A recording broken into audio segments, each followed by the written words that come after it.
Hey, what's going on, guys? MintheQ787B here. Welcome back to another episode of NASCAR Thunder 2004. This is episode number 83 today for the 2005 All-Star Race at Charlotte. Well, we actually won this race last year, and hopefully we can go back-to-back once again. Last race, of course, we had at Richmond, I don't even know what happened. We just walked away from the entire field or anything like that with no consequences or any sort of, catastrophes that have occurred at all. And of course, that brought us back to alright good standings with MB&A anyway. We got to keep the happiness rating up because I'm not sure what I'm going to do if we lose them. In terms of the garage area, there's really nothing we can do at all. I guess we could just throw in our best equipment and just see what we can do, but I don't know. Maybe I might save the best equipment like when we do the Charlotte race at the Coke 600. Because I might save this for either Dover or Pocono. Honestly, the best equipment, because I know I want to do well in those next two races. Charlotte, we can do fine, honestly, without the best equipment. So we'll have to see how fine we can do. Because this is gonna be a more of a experimentation episode to see if we can have our less equipment to do better. I think we can anyway. We'll just have to see. Shop Edition's coming in about 6 races from now anyway, just as well as the stuff. We need to get that repair and overhaul cost down. I think that's what's going to be going on for these next few upgrades or whatnot. I mean, definitely we can do the simulator thing soon enough as well. We don't really need any more grip or power or anything. It's not a dire need in a way. I mean, we'll have to go see anyway. It's not a dire need. And of course, we also use the nighttime variation of the paint scheme as well, which of course has the silver in the front and the green in the back. I don't know. I kind of like this better actually, with the green numbering in the side as well. I think it looks a lot nicer than the other paint scheme anyway. But let's take a look at the point stats before we even do anything else. With Tony Stewart blowing up, finishing in dead last, he actually falls to 6th in the standings because we overtook him. And surprise, surprise, he has not won any races. Gee, I wonder who caused him to not win at Bristol. Because he should have won that, I believe. Don't tell Coach Gibbs. Dale Earnhardt Jr. is leading the points by only 14, actually. Them two are going at it already in the season. And meanwhile, them two is just pulling away from Jeff Gordon, who's kind of pulled away from Newman and ourselves and everybody else as well. Labonte's backed up to 9th now. He's having a good comeback so far. He's finally got himself his 4th top 5 already. Hopefully, maybe he can get some movement going. Because right now, I'm the only person of the Joe Gibbs Alliance that's won for the team. Yeah, we definitely have. I haven't even checked the rewards in over a full season. So yeah, we even got the fastest lap at Richmond. Of course, we were just flat out gone. California, we didn't get anything. We got the pole award from Martinsville. We got the fastest lap at Talladega. I guess that's pretty cool anyway. But enough jibber jabber. Let's get on with the race weekend. I'm pretty sure there's no qualifying for this. We're not even gonna go with our best equipment. I want to save that for probably Pocono or something. Use this for the engine. We're gonna use basically our weaker equipment anyway. That has the very nice amount of power and efficiency, as well as the bodywork as well. I really should think about maybe investing a little bit more in the draft, but honestly, there really isn't that much of a need because we have a good amount of engine power already enough as it is. But anyway, we will see you guys at Charlotte for the All-Star. We're in Charlotte, North Carolina at the Mecca of Motorsports, Lowe's Motor Speedway. The drivers are ready, the fans are ready, and EA Sports is ready to bring you flag-to-flag coverage of all the action. This should be a fantastic race as usual. This track was the first one to focus on spectator comfort, and it shows.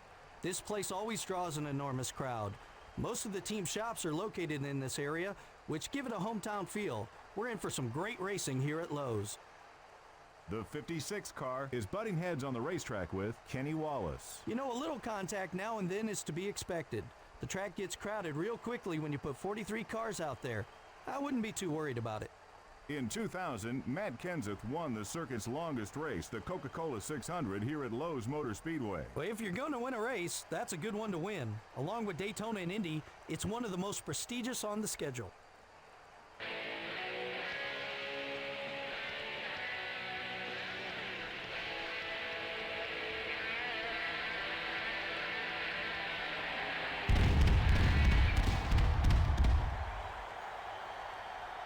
Gentlemen, start your engine.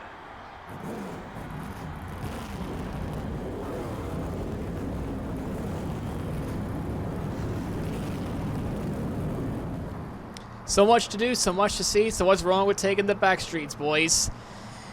You never know if you don't go, and you never shine if you don't glow. Alrighty. Now, the All-Star, of course, if you don't remember, in this era, consists of the 3 segments. You know, this was, stage racing still, before it became a meme in today's NASCAR world in 2023. In segment 1, you must take a 4-tire green flag pit stop and finish in the top 20. Of course, there's only 21 cars, so it's only one person. Segment 2, you must finish in the top 14. The field will be then inverted by a fan vote. Last segment is a 14-car race to the finish. We actually got a good starting spot here. We're actually sitting next to the Iceman, Terry Labonte, as the pole sitter of this event. We got a very lucky draw, though. P2. And the 56 car. You sound so enthusiastic there, mate. Anyway, 10 laps. It's a 10-lap dash to the thing. We're not going to cut out any footage here today. And Texas Terry already on the way to go. And honestly, we're going to take this opportunity to actually let Tony Stewart go by and try to repair this relationship that between him and us have. But apparently our getaway speed is a little bit slow because even David Green is now in the top 5 all of a sudden. We go from 2nd to P6 in lap 1 because our acceleration is just so god-awful. Actually, this is actually my first lap driving this track. I have not done any practice whatsoever for this race at all. It looks like Texas Terry will lead lap 1 of the All-Star. Maybe he could get some money back, hopefully, for that Hendrick Motorsports number team. Instead of just Jeff Gordon doing all the work, let's just get Texas Terry to go do some work for his, I believe this is a long time now for Terry Labonte to be in this field. But it looks like Tony Stewart's ready to go underneath him to take the lead away on lap number 2. We're going to try to get back and work with him here as best we can. Bobby Labonte did not get a good draw at all. He started in P20 of this race. I mean, remember the last time when we ran here last season at the very end of the race, we actually had a very fantastic draw at the end. We literally, that's how we won the race, because we were given the track position at the start, and we got the track position at the start, but it's just we did not have a good getaway speed whatsoever. So once again, this is just the data to see what can we do for the Coke 600 anyway, as we go alongside Dale Jarrett, and we're gonna try to make a 2-for-1 special, maybe even 3, because Texas Terry is league a sitting duck on the front straightaway. We had a great amount of straightaway speed. Right now it's an alliance 1-2 with Tony Stewart leading the way. I see Bobby Labonte back there. He's trying to work his way through up there right now. What was a good start for Texas Terry now falls all the way back to I don't even know. Actually P3. He's going to probably lose P3 right now and go back to P4. We failed to share a draft with Tony Stewart because, if you stay out of the draft, you're actually, the numbers reset. And, oh my gosh, I have no idea what the heck that was.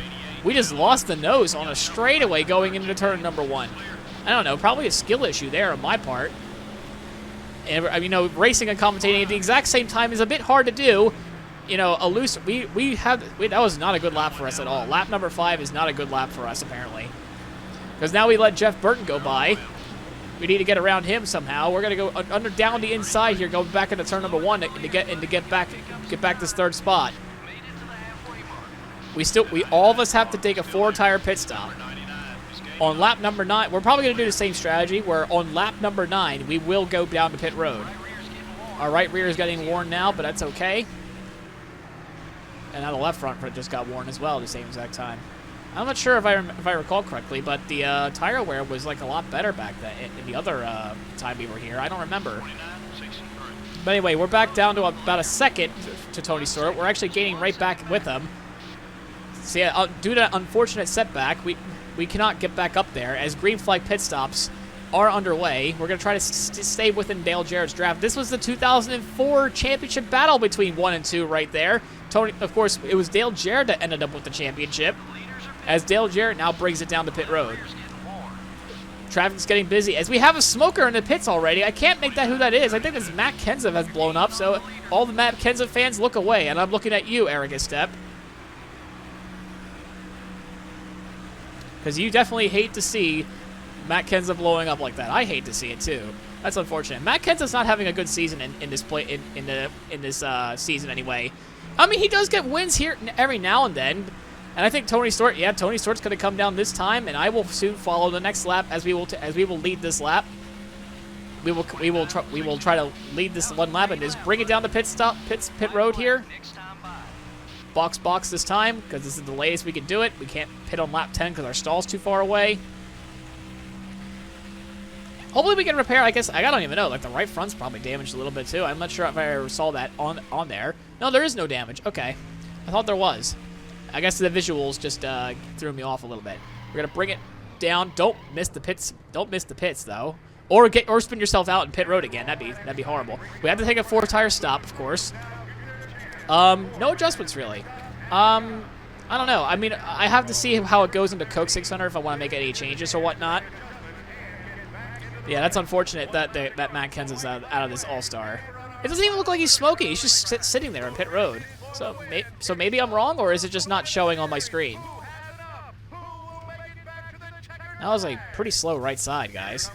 I mean, we're fine. We're gonna finish in the top 20, no problem.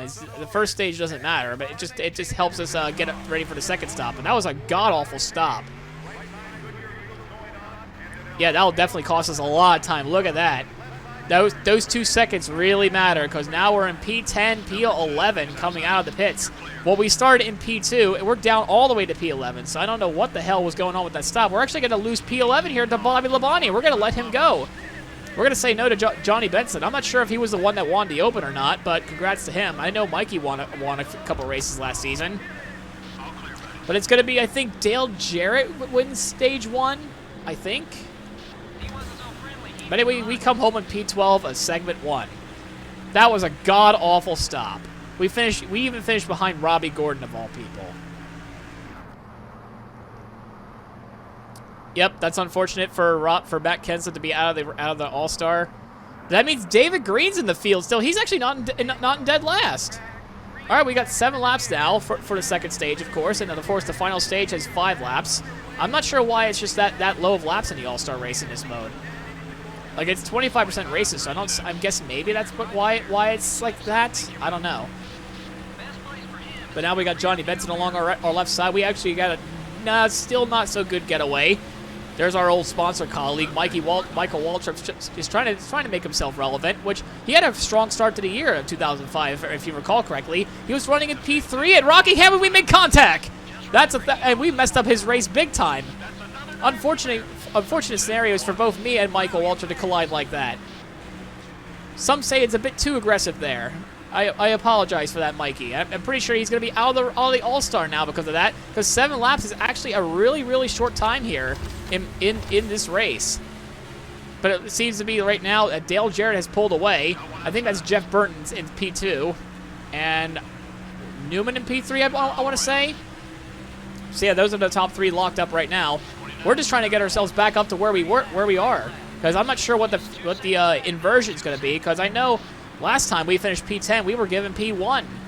But I don't know. I've done a few tests, actually. It actually doesn't.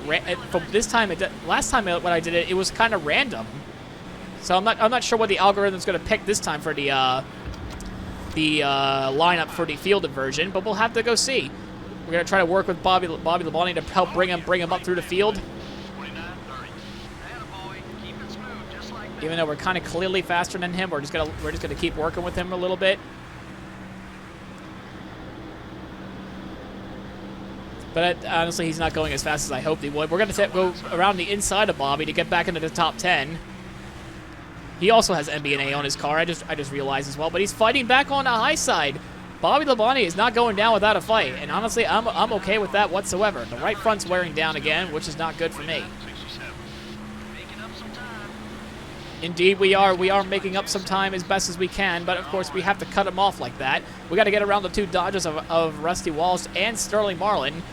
We're not going to go through a 3-wide maneuver, but we're going to stay right behind Rusty Walsh. He moves to the outside to cover Sterling Marlin, but that's gonna save him though. Make sure we're able to go around Rusty Walsh here as well. We got 2 laps to go in this segment of the All-Star race.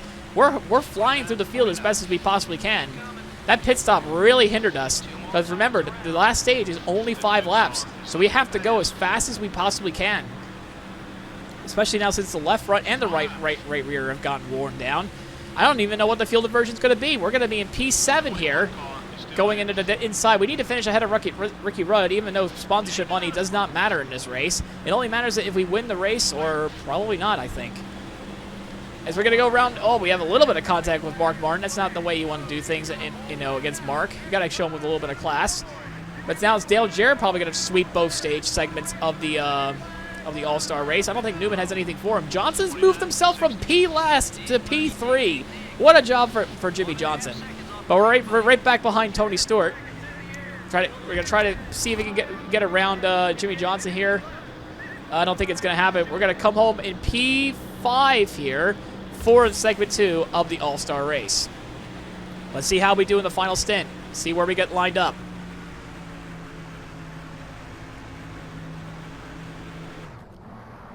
Of course, all the junior fans are probably spinning right now because he's P1 in the All-Star. All right. This time it was an inversion. The field get inverted back completely. So I guess it was the same as it was last season, where it did get fielded inverted. So I remember doing another career mode as a test session, and it was, I think, the same. It was like the same as the finish was. I don't know. Maybe it's just that it depends on what career mode do you have anyway that does it. But anyway, we only got 5 laps to get ourselves another All-Star race victory. Can we get back up there? We cannot do any more team alliances anymore. We got to go back-to-back here and the All-Star race. But the problem is we don't have the track position. We got to do our best to get it up there as best we can so we can get another $1 million in the bank. Can we do it? I think we can do it, but we just gotta be lightning fast, and we gotta make sure we make no momentum stops here. We're gonna try to go high here, Ricky Rudd. We're gonna go immediately down the inside. Oh God, this is gonna be tight. Oh, I had to get out of the gas a lot more than I wanted to. And we're going to be down on the inside now. Try to get around him for P7. Next up is Rusty Walls. Rusty Walls is going to be an easy pass, I'm afraid. We're down the straightaway, but here we go. That was our fastest lap of the race, according to our crew chief. We could not get it done on Ryan Newman at all, unfortunately. And the point leader is still pulling away just a tad. We're going to have to go down the inside of both Tony Stewart and Ryan Newman. Newman's trying to block because, he is a thick boy after all. I will say that. And he's pretty thick of him, and we spun it out. We got into his left rear, and oh, a massive pile up. That is a massive damage up there, and Bobby Labonte is not happy at all. We ruined his race. Oh, the relationship's tarnished now. That is so not a good way to end the All-Star like that. We tried, buddy. Oh, man.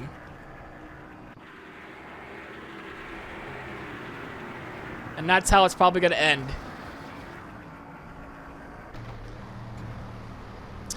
Well, I know Kyle Busch doesn't exist yet in this universe, but we got a wreck bucket of duck for sure.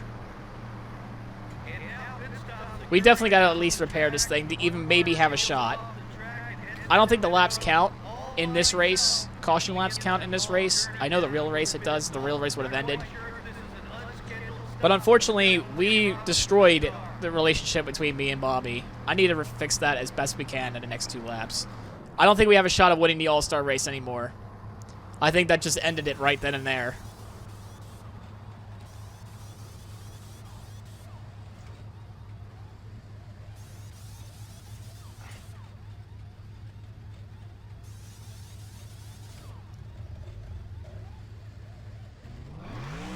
Yeah, look how mangled our car is. Our car is absolutely destroyed. Oh, it's double file starts here. And away we go. And Jarrett, what happened to him? Jarrett's is now in the back of the pack as well. How did he get back there? It's probably because he got trapped in the fielded version. But we're having a hard time getting throughout the field anyway.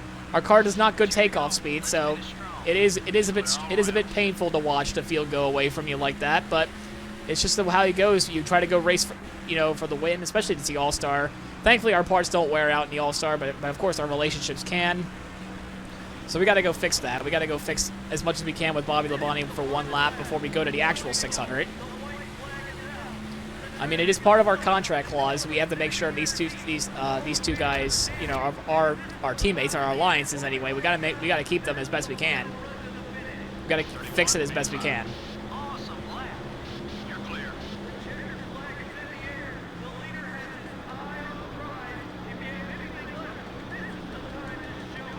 Yeah, and unfortunately, there we just wrecked ourselves. We did what we did what we could. P13 in the All-Star race. Your All-Star winner is, of course, Dale Earnhardt Jr., with Tony Stewart finishing 3rd. Can't say we haven't tried. That was an exciting last lap, wasn't it? Yeah, these NASCAR Winston Cup races can be hundreds of laps, yet when it's all said and done, sometimes there's just a few tenths or even less separating the leaders. That was incredible. The MBNA car finished towards the back of the field in this one. I hate it for those guys too. They were so positive about their chances to win this morning, but then they just had a bad race. It happens. We're out of time for tonight. Thanks for joining us, and we'll see you next time. Have a great night. Well, that was certainly one hot night, but I'm sure Bobby's not too happy about that. Yeah, we came here with nothing, and we left with nothing. That's all there is to it. We went for broke, and we got croaked on that one. Junior's your winner, of course. Top 5's about the same. We're going to say Rudd came in 6th, Rusty Wall 7th, Jeff Gordon 8th, Sterling Marlowe in 9th, and Dale Jarrett in 10th place. Yeah, not a good night. Not a good night for us. I mean, we did the best we could. We went for it, and we did not finish the way we wanted to. Well, that was certainly one hot night, wasn't it? Well, thankfully, we have our data that we need to actually go into the Coke 600 anyway. We'll have to make some adjustments to see how we can do it later on in the race anyway. But anyway, in case you enjoyed the video, please leave a like, comment, subscribe. It helps out the channel quite a bit. I know the video recording is a bit short today, but that's just the way it is. We'll see you in the next episode for the real show at the Coke 600 next episode. I will see you guys then. Bye-bye.